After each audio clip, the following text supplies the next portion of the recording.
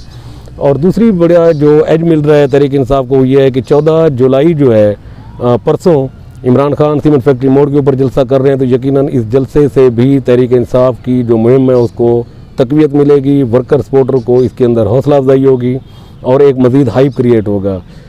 साबिक़ तहसील नाज़िम सरदार आसिम ज़ुबैर खान खोसा, साबिक़ governor Punjab सरदार ज़ुल्फ़िकार अली खान खोसा और सरदार दोस्त मोहम्मद खान खोसा के कन्विंस करने के ऊपर इस हल्के में आए हैं और सरदार सैफ खान की हिमायत और सपोर्ट कर रहे हैं। तो यकीनन सरदार आसिम ज़ुबैर की तरफ से भी ठंडी हवा का झोंका सरदार सैफ खान की तरफ गया होगा और उनको महसूस हुआ होगा। जो सबसे बड़ी डेवलपमेंट हुई वो ये हुई कि साबिक वज़ीर आला पंजाब पाकिस्तान पीपल्स पार्टी के रहनुमा सरदार दोस्त मोहम्मद खान खोसा इस हल्के के अंदर सरदार सैफ खान खोसा की हिमायत के लिए आए।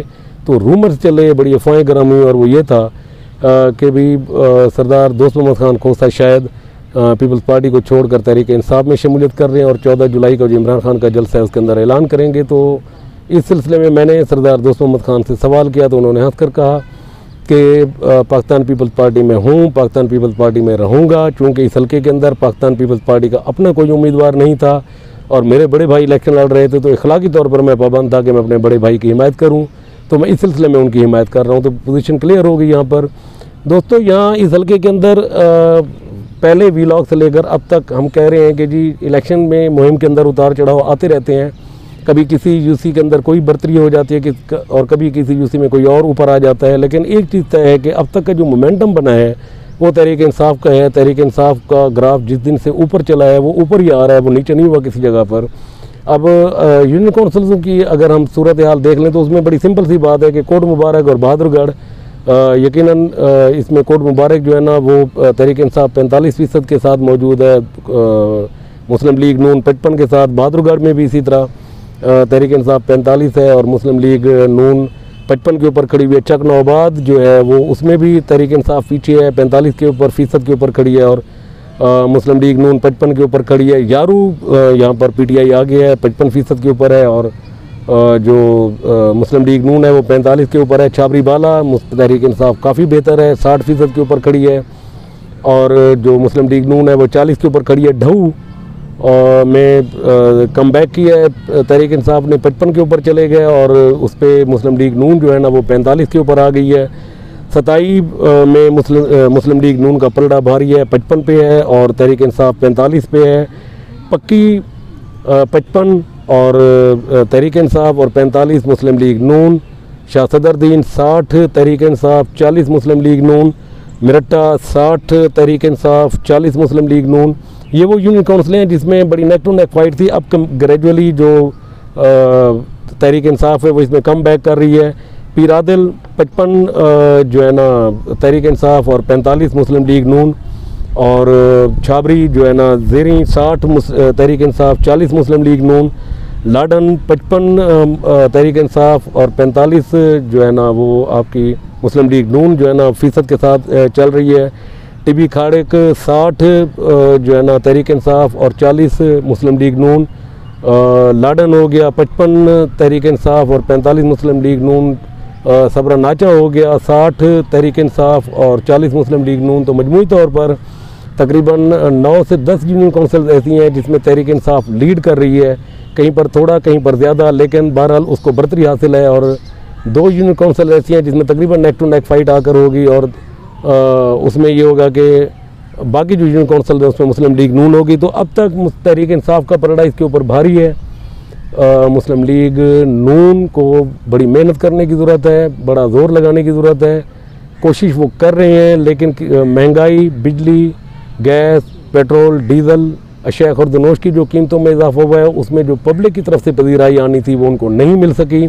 बावजूद इसके कि यूनिट स्टोर का सस्ता सामान उस हल्के में दिया गया, लेकिन कब तक लोग आम रोज़मर्रा के जो अशिया ज़रूरत है उसके मामले में भी तंगी का शिकार हैं। तो यकीनन हुकूमती उम्मीदवार को इस सिलसिले में मुश्किलात का सामना है और ख़ास तौर पर जो अमन-ओ-अमान की सूरत हाल है, चंद दिन पहले जो डकैती हुई उसमें जिस तरीके से दिन दिहाड़े लूट लिया गया, तो ये भी अमन-ओ-अमान पिछले 3, साढ़े 3, 4 साल में यहाँ के लोगों का मसला रहा है। यहाँ पर इसको नहीं संभाला गया, लोग परेशान हैं, चोरी डकैती राजनी से उनके जो हालात ख़राब हैं। तो शायद ये चीज़ नून की जो है ना फेवर में नहीं जा रही कि वो अमन-ओ-अमान की सूरत हाल को बेहतर नहीं कर सके। तो देखना यह है कि 14 जुलाई को इमरान खान का जलसा इस हल्के की सियासत पर क्या असरात मुरतब करता है, तहरीक इंसाफ कम बैक करती है या नहीं। 17 जुलाई जो होगी उस फैसले का दिन होगा कि इस हल्के के लोग वोट के ज़रिए फ़ैसला करेंगे कि यहाँ पर आया कि तहरीक इंसाफ विन करेगी या मुस्लिम लीग नून में करेगी। हम इमरान खान के जलसे के बाद एक बार फिर एक अवामी सर्वे के साथ आएंगे, कोशिश करेंगे कि हम करीब करीब उन नताइज तक पहुँच सकें जो लोग सोच रहे हैं। जिस तरीके से लोगों का जा रहा है आज की डेट तक 12 जुलाई तक तहरीक इंसाफ PP 288 के अंदर लीड कर रही है और उसमें जो मुस्लिम लीग नून है वो उनके पीछे चल रही है। इंशाल्लाह अगले प्रोग्राम के साथ फिर हाज़िर खिदमत होंगे, तब तक के लिए इजाज़त, अल्लाह हाफ़िज़।